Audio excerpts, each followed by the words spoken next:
Achou!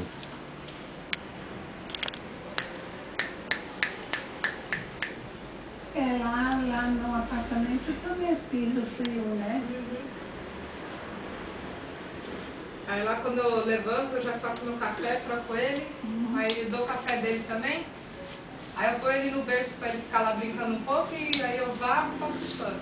Aí de tarde, lá com umas 5 horas, varro de novo, passo o pano, sai outra poeirada.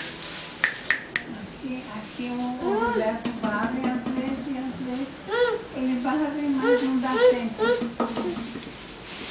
Eu falei, deixa que daqui a pouco tá tudo empoeirado. Ai. O que é isso aí, pai? Tomada? Telefone. Mas aí ele não enfia o dedo. É só 75. Opa! Ai.